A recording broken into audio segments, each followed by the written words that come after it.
ان کی یا حکومت چلاتے ہیں، تو وہاں پر ظاہر ہے وزیر اعظم صاحب کے ساتھ آپ دیکھتے ہوں گے کہ فوج وہ بے شک وردی میں ہو یا کسی اور وردی میں ہو، فوج کی وردی میں ہمارے فوجی جوان ہوتے ہیں جو وزیر اعظم صاحب کی سیکورٹی سنبھال رہے ہوتے ہیں. پھر وزیر اعظم بے نظیر بھٹو شہید تھیں، پھر وزیر اعظم محمد خان جنید جو تھے، پھر وزیر اعظم نواز شریف صاحب تھے، پھر وزیر اعظم جو ہیں وہ عمران خان صاحب تھے، پھر وزیر اعظم کوئی اور بھی تھے. تو ان کے یا گیلانی صاحب تھے، راجہ پرشرف تھے، شاید خاقان عباسی تھے. بلکہ اس سے مجھے ایک اور بھی بات یاد آ گئی. ایک آج کل نا ایک بڑا تماشا چلا ہوا ہے سوشل. اچھا یہ چیزیں نا کوئی ان پڑھ لوگ کریں، چھوٹے بچے کریں جن کو اتنا شعور نہیں ہوتا، جو لہر میں بہہ جاتے ہیں. پی ٹی آئی کی پوری لیڈرشپ ایک گول دائرہ بنایا ہوا ہے اس کے اوپر، جہاز کے اوپر، اور وہ دکھا رہے ہیں کہ جی وزیر اعظم کے پاس ایئر فورس کا جہاز کیوں ہے. او بھائی خود عقل کو کوئی ہاتھ، کوئی عقل کی بات کرو.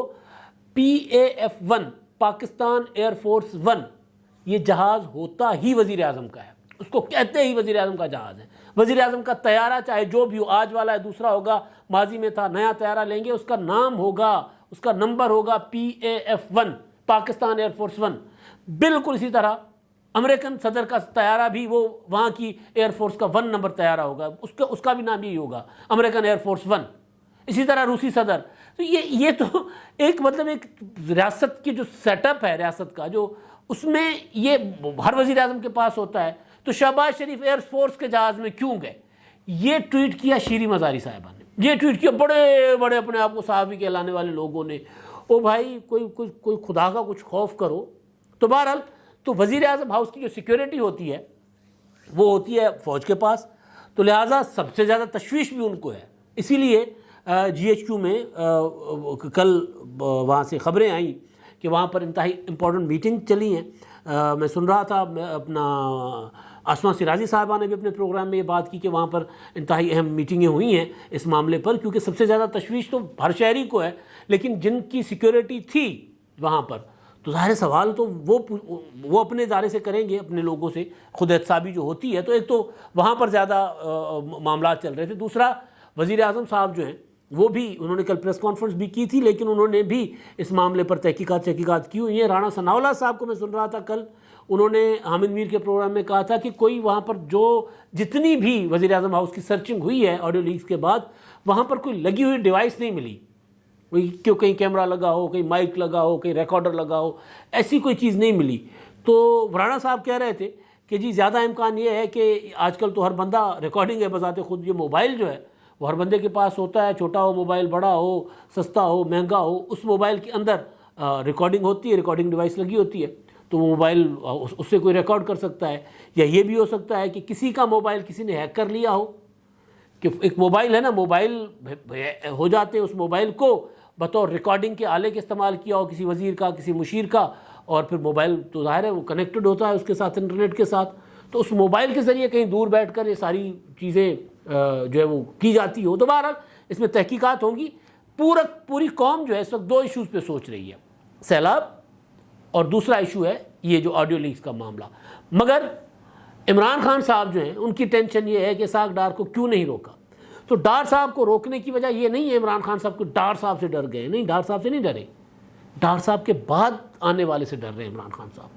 وہ جو میں کلہ ہی کافی ہے نا، وہ کہتے ہیں جی گلیاں ہو جان سجیاں وچ مرزا یار پھرے. عمران خان صاحب میدان میں مقابلہ کرنے والے دن پیدا ہی نہیں ہوئے، وہ میدان چھوڑ کر بھاگنے والے ہیں. خان صاحب سیاسی مقابلہ سیاستدانوں کے ساتھ نہیں کر سکتے. اگر ان میں اتنا جگرا ہوتا عمران خان صاحب میں، اگر وہ اتنے دلیر، اتنے بہادر ہوتے جو جلسوں میں کھڑے ہو کر 50 فٹ کے کنٹینر پر کہتے ہیں کہ جی میں کلہ ہی کافی ہوں، اگر ان کے اندر اتنا جگرا، حوصلہ ہوتا نا، حوصلہ جو کہتے ہیں پنجابی میں حوصلہ، اگر اتنا حوصلہ ہوتا ہے عمران خان صاحب کے اندر، تو خان صاحب قومی اسمبلی میں کھڑے ہو کر مقابلہ کرتے اپوزیشن کا. اپوزیشن بھی وہ جن کی پہلی 3 قطاریں جو تھیں وہ جیلوں میں تھیں. اپوزیشن کے بچونگڑے تھے وہاں پر عمران خان صاحب کے دور میں. آصف زرداری جیل میں، اپنا خورشید شاہ جیل میں، شہباز شریف جیل میں، شاہد خاقان عباسی جیل میں، خواجہ آصف جیل میں، وہ دبنگ خواجہ سعد رفیق جیل میں. کون نہیں تھا جیل میں؟ سارے جیلوں میں تھے. اس کے باوجود یعنی بچونگڑے نا، بلاول بھٹو بچونگڑا، باقی سارے چھوٹے لیڈر تھے نا عمران خان صاحب کے مقابلے میں، تو جن کو بچونگڑا کہتے تھے ان کے سامنے بھی کھڑے ہو کر عمران خان صاحب تقریر کرنے کی ہمت نہیں کر سکے تھے. تو لہذا ڈر اسحاق ڈار کا نہیں ہے، دکھ اسحاق ڈار کا نہیں ہے، دکھ کوئی اور ہے۔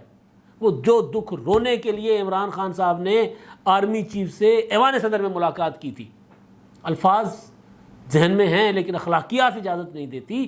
خان صاحب نے آرمی چیف کو میر جعفر میر صادق کہا، پاؤں پکڑ کر ملاقات کے لیے مجبور کیا صدر مملکت کو کہ جی میری ملاقات کروا دو۔ اور صدر صاحب، میں نہیں کہہ سکتا، صدر صاحب کا رتبہ بہت بڑا ہوتا ہے ایوان صدر کا، انہوں نے اپنے رتبے کا خیال کیے بغیر سیدھے چلے گئے آرمی چیف کے گھر، جا کر ہاتھ جوڑے کہ جی ملاقات کرو میرے قائد سے۔ کیا تھا کہ جی مجھے الیکشن دلواؤ مائنس نواز شریف انتخابات کرواؤ، یہ مطالبہ تھا عمران خان صاحب کا۔ اور اس حکومت کو کسی طرح روکو کہ آگے نہ بڑھے، بحران پیدا کرو، کریٹ کرو بحران۔ انتخابات کروانے کا مطلب کیا ہے؟ آج جس نہج پر پاکستان ہے، جن حالات سے ہم گزر رہے ہیں، ان حالات میں فرض کر لیتے ہیں جی عمران خان صاحب کا مطالبہ مان لیا جاتا اور فوج مداخلت کر لیتی، آرمی چیف غیر آئینی اقدامات کرتے اور پریشر ڈالتے حکومت پر کہ جی انتخابات کی طرف جاؤ، کوئی بھی ایسا کوئی ایڈونچر ہو جاتا، تو اس سے بڑا بحران پاکستان کے لیے اور کیا ہوتا کہ 1/3 ملک ڈوبا ہوا ہے اور ہم انتخابات کی طرف جا رہے تھے۔ دنیا دیکھتی ہی نہ ہماری طرف، ہمارے لوگ مر رہے ہوتے، لاشیں، ابھی بھی یہی صورتحال ہے۔ ابھی اس کے باوجود کہ ابھی ہم اس بحران میں یعنی انتخابات کے بحران میں نہیں گئے، ابھی بھی یہی صورتحال ہے۔ تو آرمی چیف نے عمران خان صاحب کو انکار کر دیا تھا۔ دکھ یہ ہے کہ مجھے انکار کیوں کیا، دکھ نمبر 1۔ دکھ نمبر 2 کہ ان کو روکو، نہیں روکا۔ انہوں نے کہا کہ جی میرا کام ہی نہیں روکنے کا، بھائی عدالتیں پڑی ہوئی ہیں، روکیں۔ اسحاق ڈار کا دکھ نہیں ہے، وہ جو میں گزارش کر رہا تھا کہ عمران خان صاحب مقابلہ کر کے شکار کر کے کھانے والے نہیں ہیں۔ آپ نے دیکھی ہوں کہ شکاری جو شکار کرتے ہیں عموماً وہ شکار کرتے ہیں، انہوں نے پراپر ایک شکار گاہ بنائی ہوتی ہے، پھر ان کے کارندے ہوتے ہیں یا ان کے لوگ ہوتے ہیں، شکار کو گھیر کے ایک جگہ پر اکٹھا کرتے ہیں، پھر وہاں وہ جو ہوتا ہے نا اپنا نشانے باز، وہاں پر نشانہ مار کے شکار مار کے اور اس کے اوپر ٹانگ رکھ کے تصویریں بناتے ہیں، یہ اس طرح کرتے ہیں۔ عمران خان صاحب اس طرح کا شکار کرنے کا عادی تھا، نواز شریف کو گھیر کے ادھر ادھر سے کر کے نااہل کروا دیا۔ نااہل کروانے کے بعد عمران خان صاحب نے تصویر بنوائی نواز شریف کی، گرے ہوئے نواز شریف کی کے اوپر، اور تصویر بنوائی اور یوں مکہ لہرایا کہ جی میں جیت گیا ہوں، میں وزیر اعظم بن گیا ہوں۔ وہ اب بھی چاہ رہے تھے کہ جی نواز شریف کا راستہ اسی طرح روکا جائے۔ اسحاق ڈار کو کیوں نہیں روکا؟ بدقسمتی ہے کہ اسحاق ڈار کو نہ محافظوں نے روکا، نہ انصاف کرنے والوں نے روکا۔ آپ کا بھائی روکے گا؟ بھائی میں ہمت نہیں ہے، بھائی میں ہمت ہوتی تو آرمی چیف سے ملاقات نہ کرتے، پھر وہ جن کو میر جعفر کہا تھا ان کے پاؤں میں جا کر نہ گرتے۔ پاؤں میں جانا کر گرنا ہوتا ہے نا، اور کیا ہوتا ہے۔ تو ایک دکھ یہ ہے کہ اسحاق ڈار آ گیا، اب نواز شریف آئے گا، اگلی قسط ہوگی نواز شریف۔ میں نے جس دن اسحاق ڈار کی واپسی کا فیصلہ ہوا تھا کہ وہ واپس آ رہے ہیں، میں نے گزارش کی تھی کہ اسحاق ڈار نہیں آ رہا، نواز شریف آ رہے ہیں، اور میرا ویلاگ جو تھا اس کا ٹائٹل بھی یہی تھا، میرا خیال تھمبنیل بھی میں نے یہی رکھا ہوا تھا کہ نواز شریف کے دور کی واپسی ہو رہی ہے۔ اب معاملات نواز شریف چلائیں گے، اب شہباز شریف کے پاس معاملات نہیں ہوں گے۔ کل کی پریس کانفرنس میں شہباز شریف کا لب و لہجہ نواز شریف والا تھا، سیدھی تز بات جو تھی وہ کہہ دی، کوئی لگی لپٹی نہیں ہے۔ شہباز شریف اس میں نظر ہی نہیں آ رہا تھا، اس میں پورا کا پورا نواز شریف نظر آ رہا تھا کہ یہ نواز شریف بول رہا ہے۔ کیونکہ نواز شریف صاحب جو ہے نا بہت سی جب میسج دینا ہوتا ہے نا، کلیئر دینا ہوتا ہے، شہباز شریف صاحب نے کبھی بھی کلیئر میسج نہیں دیا، سوائے اپنے سیاسی مخالفین پر آصف زرداری کو میں گھسیٹوں گا اور نیازی یہ نیازی وہ، دیگر معاملات میں شہباز شریف صاحب ادھر ادھر ہو جاتے تھے، ہاکی کھیل رہے ہوتے تھے، کبھی ادھر کبھی ادھر، جلیبی بن جاتے تھے، سیدھی جلیبی۔ لیکن کل سیدھے تھے، بالکل سیدھے تز نواز شریف صاحب کی طرح۔ میں نے گزارش یہ کیا تھا کہ نواز شریف کی واپسی ہو گئی ہے، ڈر یہ ہے کہ اب اسحاق ڈار آ گئے، نواز شریف کا دور واپس آ گیا، اب نواز شریف بھی واپس آئیں گے، اور نواز شریف واپس آ کر رائیونڈ بیٹھ کر کوئی وہاں پہ کوئی فلاحی تنظیم نہیں چلائیں گے، یا اپنا شریف میڈیکل سٹی یا اتفاق ہاسپٹل نہیں چلائیں گے، پارٹی چلائیں گے۔ اور پارٹی اس لیے نہیں چلائیں گے کہ کل آج شہباز شریف وزیر اعظم ہے کل کوئی اور بنے، نہیں، اگر آج شہباز شریف وزیر اعظم ہے تو کل اپنی اہلیت بحال کر کے خود وزیر اعظم بننا چاہتے ہیں، مریم نواز کو وزیر اعظم بنانا چاہتے ہیں۔ دکھ یہ ہے، تکلیف یہ ہے عمران خان صاحب کو کہ کیوں نہیں روکا، یعنی فوج کو عمران خان صاحب کہہ رہے ہیں کہ سیاست میں مداخلت کیوں نہیں کی، اور یہ روزانہ کہہ رہے ہیں۔ تو کل یہ جو عمران خان صاحب نے کہا، یہ دکھ جو میں بتا رہا ہوں ان کے ایک ہی ہے۔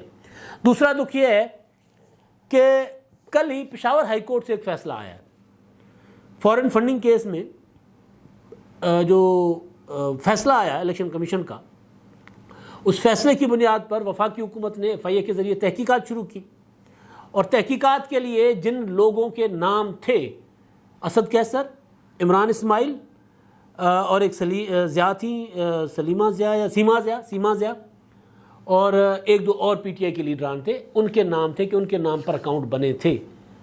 تو اس میں اسد قیصر صاحب کو نوٹسز بھیجے گئے تھے FIA کی جانب سے، پشاور کی جانب سے۔ اسد قیصر چلے گئے پشاور ہائی کورٹ، انہوں نے کہا کہ یہ جورسڈکشن ہی نہیں ہے، میرے سے تحقیقات کر ہی نہیں سکتے۔ پشاور ہائی کورٹ نے روک دیا کہ جی ہم فیصلہ کر لیں، پھر ان کو ذرا مل لیجئے گا۔ اب کل فائنلی پشاور ہائی کورٹ نے درخواست خارج کر لی کہ جی نہیں، یہ ہم نہیں روک سکتے، تحقیقات سے نہیں روکا جا سکتا نا۔ ہاں یہ ہے کہ تحقیقات کے بعد اگر وہ خود ہی اٹھا کر جیل ڈال دیں اور اس کے بعد ضمانت ہو سکتی ہے، تفتیش کے لیے نہیں روکا جا سکتا۔ دکھ یہ ہے کہ معاملات آگے بڑھ رہے ہیں، نہیں روک رہے، انصاف کرنے والے عمران خان کے خلاف تحقیقات نہیں روک رہے، یہ دکھ ہے۔ دکھ یہ ہے کہ عمران خان صاحب کے خلاف توشہ خانہ ریفرنس جو ہے اس کا فرد جرم آ جائے گا۔ کل لگنا تھا فرد جرم عائد ہونا تھا، لیکن عمران خان صاحب چلے گئے، ان کی پارٹی چلی گئی، کیا نام ہے ان کے جو دوسرے فریق ہیں، فواد چودھری اور اسد عمر، وہ چلے گئے لاہور ہائی کورٹ میں۔ انہوں نے جا کر لاہور ہائی کورٹ سے اسٹے لے لیا۔ اسٹے بڑا ٹیکنیکل اسٹے تھا، اور اس کی 29 کو سماعت ہے، اپنا فل بینچ سماعت کرے گا۔ ٹیکنیکل اسٹے یہ ہے کہ جی آپ کوئی کاروائی، یعنی کوئی بڑی کاروائی نہیں کر سکتے، آپ سماعت جاری رکھیں، آپ کوئی ایڈورس ایکشن نہیں لے سکتے۔ ایڈورس ایکشن یہ کہ سزا نہیں دے سکتے، نااہل نہیں کر سکتے، یعنی توہین عدالت کا مرتکب ہوا تو پھر ظاہر ہے کوئی سزا ہوگی نا، کوئی ڈکلیریشن ہوگا، وہ آپ نہیں کر سکتے۔ اور دوسرا یہ ظاہر ایڈورس ایکشن کا مطلب پھر یہ ہے کہ اس میں جو فرض جرم عائد نہیں ہو سکتا۔ تو کل سماعت تھی، تو کل اس وجہ سے سماعت 2 ہفتے آگے چلی گئی کہ جی فیصلہ آ جاتا ہے لاہور ہائی کورٹ کا، تو اس کے بعد پھر اس معاملے کو جاری رکھیں گے، وہ بھی توہین عدالت کا مقابلہ کرنے کے بجائے، وہاں جا کر لڑنے کے بجائے سینہ تان کر لاہور ہائی کورٹ کا کندھا استعمال کریں کہ دیکھیں یہ ہمارے اوپر توہین عدالت، توہین الیکشن کمیشن کا چلا رہے ہیں، لہٰذا ان کو روکیں، یہ نہیں کر سکتے۔ بالکل اسی طرح جس طرح عمران خان صاحب فارن فنڈنگ کیس میں مقابلہ کرنے کے بجائے عدالتوں کے پیچھے جا رہے تھے، کبھی اس عدالت کبھی اس عدالت۔ ایک دکھ یہ ہے۔ دوسرا دکھ یہ ہے کہ فرد جرم عائد ہو سکتی ہے 3 اکتوبر کو۔ کل یعنی 29 کو عمران خان صاحب نے، 29 ستمبر کو عمران خان صاحب نے جواب دائر کرنا ہے اسلام آباد ہائی کورٹ میں۔ اسلام آباد ہائی کورٹ نے جو عمران خان کے اوپر فرد جرم عائد کرنے کی جو تھی گزشتہ سماعت، اس پر عمران خان صاحب نے معذرت کر لی تھی، معافی مانگ لی تھی، باہر آ کر کہا میں نے معافی نہیں مانگی، میری غیر مشروط معافی نہیں ہے۔ ان کے وکیل نے کہا، حامد خان صاحب نے کہا، انہوں نے عدالت میں معافی مانگ لی، کہا کہ جی میں عدالت سے معافی مانگتا ہوں، میں کہتے ہیں تو میں چلا جاتا ہوں۔ وہ جو خاتون جج زیبا چودھری جن کے متعلق میں نے نازیبا یا دھمکی آمیز کلمات ادا کیے، کرنا نہیں چاہتا تھا، ہو گئے، تو ان کے پاس بھی جا کر معافی مانگ لیتا ہوں۔ تو اس پر عدالت نے کہا کہ جی اچھا رویہ ہے آپ کا، بہت اچھی چیز ہے، آپ کو احساس ہوا ہے، لہٰذا آپ جواب تحریری طور پر یہ والا بیان حلفی جمع کروائیں، معاملہ 29 ستمبر تک، اور 3 اکتوبر کو ہم دیکھ لیں گے۔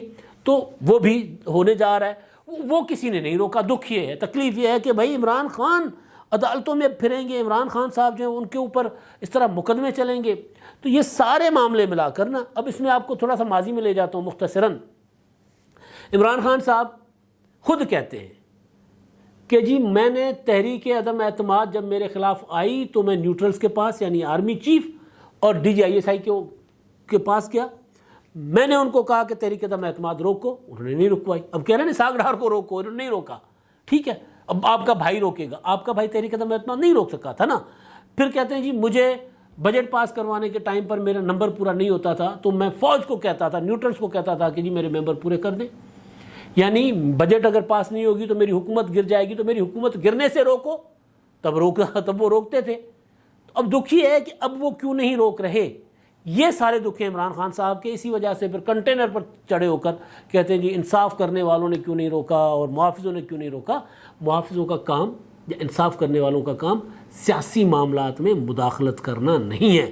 اگر وہ مداخلت کریں گے تو آئین کی خلاف ورزی کریں گے، بلکہ آئین ٹوٹے گا اس سے، تو وہ نہیں کرنا چاہ رہے۔ عمران خان صاحب کہہ رہے ہیں کہ جی میرے لیے آپ سیاست میں بھی مداخلت کرو، آئین بھی توڑو، اور وہ نہیں کر رہے، تو خان صاحب کنٹینر پر کھڑے ہو کر یہ دکھڑا رو رہے ہیں اور آگے چل کر مزید روئیں گے۔ اب تک کے لیے اتنا ہی، اللہ حافظ۔